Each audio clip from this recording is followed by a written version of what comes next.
Hello everyone, welcome back to my channel. I hope आप सब अच्छे होंगे। तो फ्रेंड, जैसा कि मैंने अपनी पहली वीडियो में बताया था कि जो ट्रेंड चला हुआ है एक के बाद एक आता है।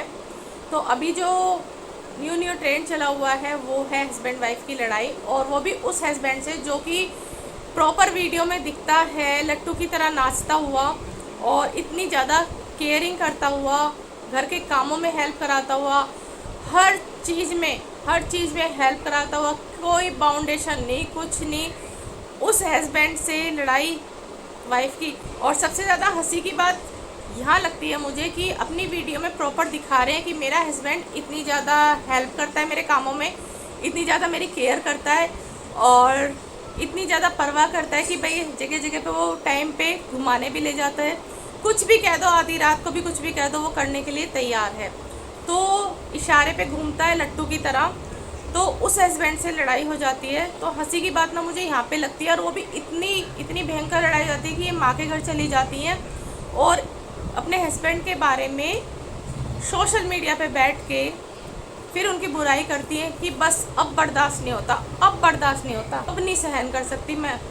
तो भाई इनको सच में आदत नहीं है कि जो लट्टू की तरह नाच रहा है, जो इतनी केयर कर रहा है, जो इतनी हेल्प करता है, कि वो अगर इतना सा भी कुछ बोल दे तो इनको सच में बर्दाश्त नहीं होने का, और जो इनके गुस्से का गुबार है ना वो उगल देती हैं ये सारा सोशल मीडिया पे आके।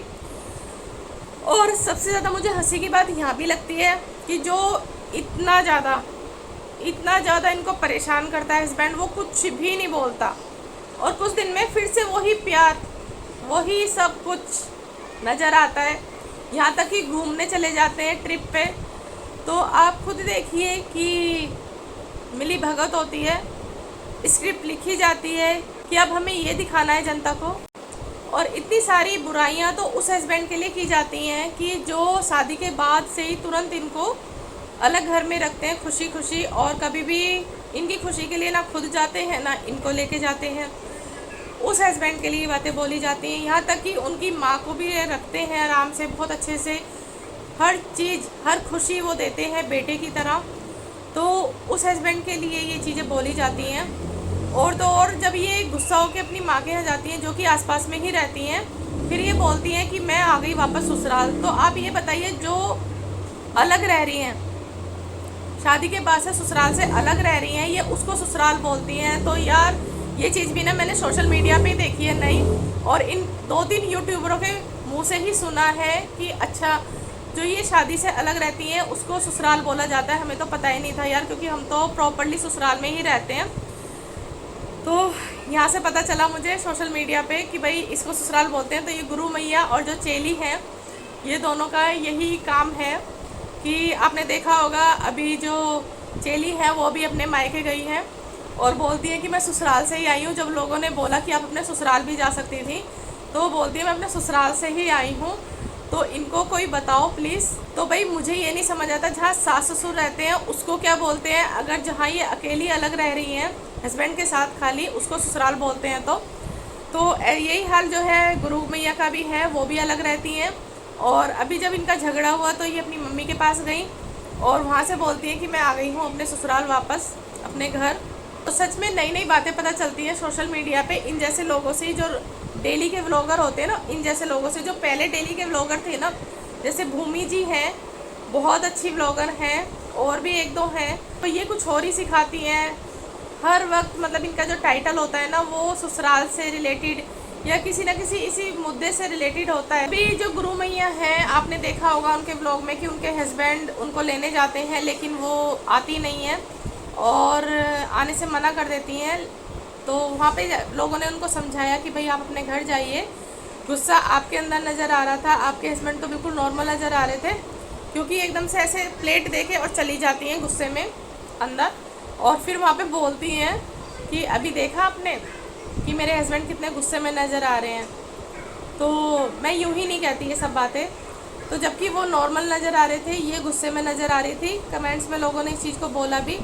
फिर अगले दिन आ जाती हैं अपने ससुराल, यानी कि जहाँ ये अलग रहती हैं अपने हस्बैंड के साथ, और वहाँ पे आके बोलती हैं कि मैं आ तो गई हूँ लेकिन मैं आने के बाद बहुत रोई हूँ और हस्बैंड से जो है झगड़ा बढ़ गया है। तो भाई इनका झगड़ा ख़त्म होने की जगह बढ़ गया है, क्योंकि भाई वो इतने सीधे से दिखने वाले व्लॉग में, हर चीज़ में हेल्प करने वाले, बहुत ज़्यादा इनके ऊपर अत्याचार करते हैं। और इसी तरीके से आपने देखा होगा जो इनकी चेली हैं वो भी बहुत अच्छे से, मतलब जैसा कि इनके ससुराल वाले करके गए, फिर भी मतलब अपने ब्लॉग में इन्होंने बुराई दिखाई। तो मैं ये चीज़ कहूँगी, जो इनको अच्छे परिवार वाले मिल जाते हैं ना, वो फिर भी इस तरीके की बुराई करती हैं। लेकिन सच में जिनके साथ ऐसा होता है वो फिर भी अपने ब्लॉग में कभी भी ये चीज़ें नहीं बोलती आगे, क्योंकि उनको पता है कि कल को अगर रिश्ते सही हो गए या कुछ भी बातें घर की सही हो गई, तो जो यहाँ पे बोला गया है लोगों के आगे सोशल मीडिया पे, तो वो सब सही नहीं होगा। तो इसलिए बहुत चीज़ें ध्यान में रखनी पड़ती हैं। लेकिन कुछ व्लॉगर पैसों के लिए इस चीज़ को बहुत अच्छे से करते हैं, क्योंकि उनको अच्छे से पता है कि हम घर के मुद्दे यहाँ पे बताएंगे तो ज़्यादा से ज़्यादा लोग देखेंगे, और क्योंकि लोगों को ड्रामा थोड़ा देखना पसंद है, तो उस काम के हमें बहुत अच्छे डॉलर मिलेंगे।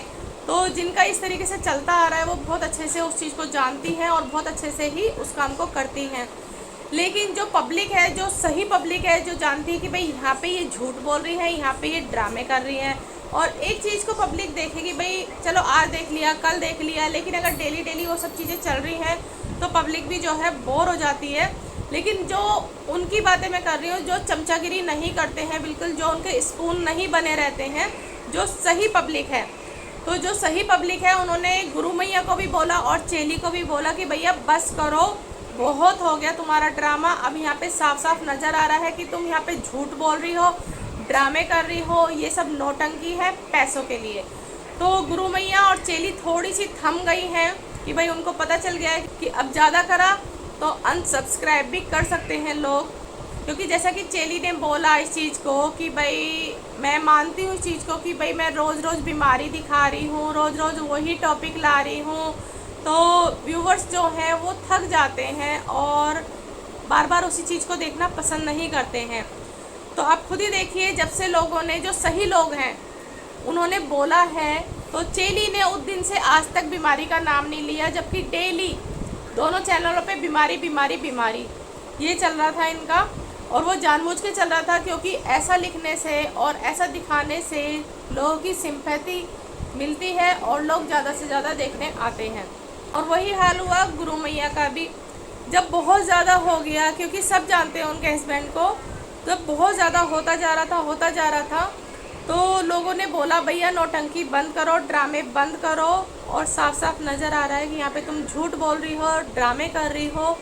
तो सबसे पहले तो गुरु मैया की साड़ी उतर गई, सूट में आ गई वो, जैसे वो स्विमिंग पूल की ड्रेस से साड़ी में आई थी, पल्ला रख के, साड़ी तो उतरी पल्ला भी गायब हो गया, और अब सूट में बिल्कुल नॉर्मल उसमें वो व्लॉग्स बना रही हैं। तो बहुत अच्छे से पब्लिक जानती है कि कहाँ पे ये झूठ बोल रहे हैं, कहाँ पे ये ड्रामे कर रहे हैं। अब चेली की मैं एक कॉल और खोलती हूँ यहाँ पे कि किसी ने मेरे पास स्क्रीनशॉट भेजा है, और पहले भी उन्होंने मुझे स्क्रीनशॉट भेजा था, तो वो मेरे से डिलीट हो गया है किसी गलती की वजह से। कि एक टीचर हैं जिनसे इनकी बेटी पढ़ती थी ट्यूशन वगैरह, तो उसकी फ़ीस जो है इन्होंने साल भर की अभी तक नहीं दी है, और वो हर वीडियो पे इनके कमेंट करती हैं, लेकिन ये मोहतरमा तुरंत की तुरंत वो कमेंट डिलीट कर देती है, और वो लिखती हैं कि तेरे का जो पैसा है उसे भी चुका दीजिए। तो उस पे बहुत सारे कमेंट भी आए थे कि किससे पैसा लिया है इन्होंने, हमें प्लीज़ बताइए।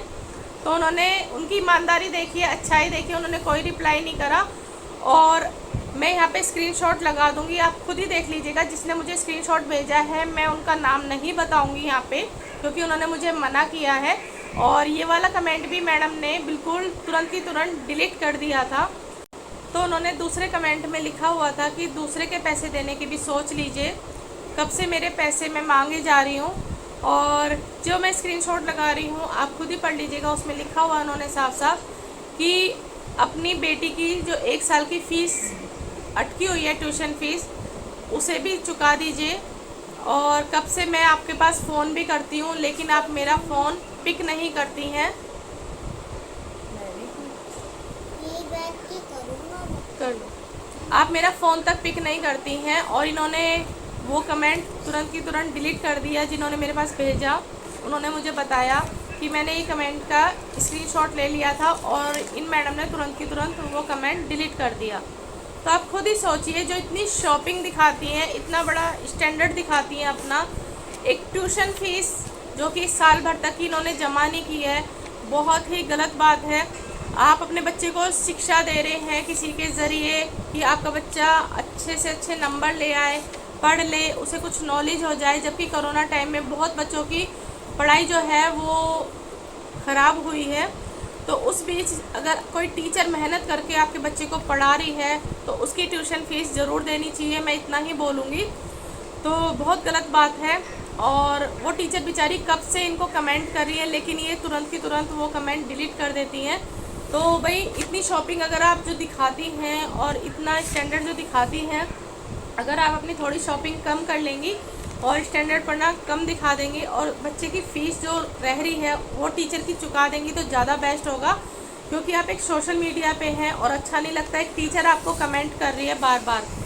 तो चलिए फ्रेंड्स, ये छोटी सी मेरी वीडियो थी। आई होप आप लोगों को पसंद आई होगी मेरी बातें। पसंद आए तो प्लीज़ वीडियो को लाइक एंड सब्सक्राइब ज़रूर कर दीजिएगा और आगे शेयर भी कर दीजिएगा। मिलती हूँ मैं नेक्स्ट वीडियो में। अपना ध्यान रखना, सुरक्षित रहना।